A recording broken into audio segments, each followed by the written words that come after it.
Hey there, and welcome. So you want to have your first real conversation in Hungarian? You are in exactly the right place. In this explainer, we're going to give you the exact building blocks you need to introduce yourself and do it with confidence. Let's just jump right in. The goal here is super simple. By the end of this, literally in the next few minutes, you'll be able to say who you are and where you live in Hungarian. It's going to be fast, it's practical, and yeah, you'll be speaking from minute one. So let's do it. Okay, first things first, we got to start with your name, right? This is the absolute foundation of any introduction, so we're going to nail this down right now.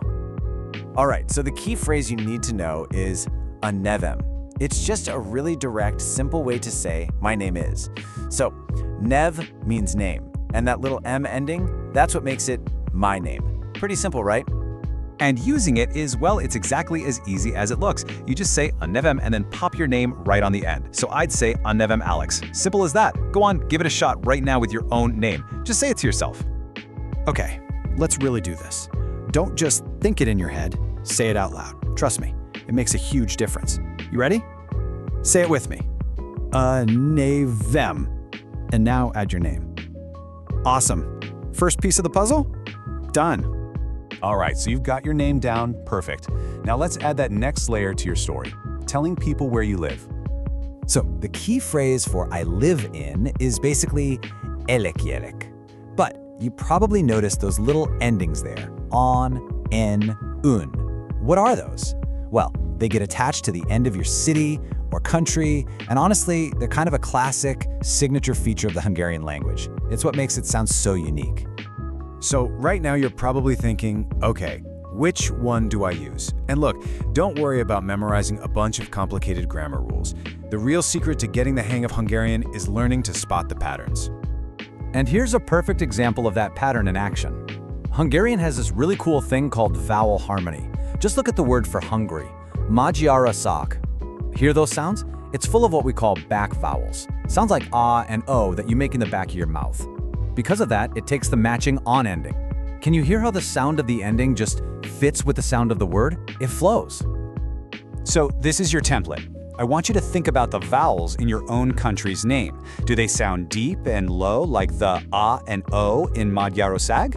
Or are they higher, front vowels like e and e? That's what's going to guide you to the right ending. Seriously, it's more about the feel of the word than a hard and fast rule. So when we put it all together, I live in Hungary becomes Magyarországon élek. Hear that flow? Magyarországon élek. It just works. Okay, now it's your turn. Take a second and try to say your version out loud. Okay, great job. You now have the two main sentences, but I want to give you a little pro tip here. Something that's going to instantly make you sound way more natural and less like you're just reading out of a textbook. So the word for I or me in Hungarian is in. Now, in English, we use this word constantly, right? I am this, I live here. But in Hungarian, things work a little differently. And this slide just makes the point perfectly. Look at the left, that's the technically correct but kind of clunky version. Now look at the right, that's how people actually speak. See, in Hungarian, the endings on the words, that M in nevem and the ek in élek, they already tell you that I am the one speaking. The I is baked right in, so you usually don't even need to say ain. Just dropping it makes you sound so much more fluent. It's a game changer. And all of this really brings us to what might be the single most important idea in this whole explainer. If you want to start speaking sooner and with way more confidence, you just need to adjust your mindset a little bit. And here it is. This is the key. Focus on patterns, not rules. Seriously, don't get bogged down trying to memorize endless grammar charts. Instead, just listen for the patterns, like that vowel harmony thing we just talked about. It's a way more intuitive and, honestly, a much more effective way to learn. So let's do a super quick recap of the patterns we've picked up. For your name, a nevem, plus your name. Boom. For where you live, the place, plus that right-sounding ending, followed by élek.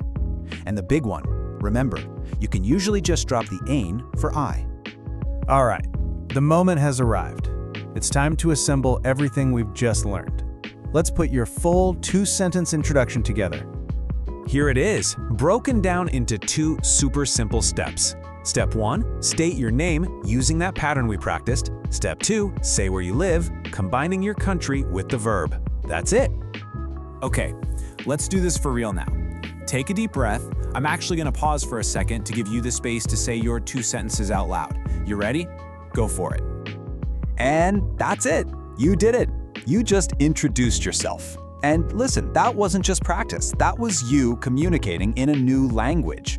You literally just had your first real Hungarian conversation. How cool is that? You know, the journey of speaking any new language, it always starts exactly like this. Just learning to talk about yourself. You've got the tools now. So the only question left is, who are you going to introduce yourself to first?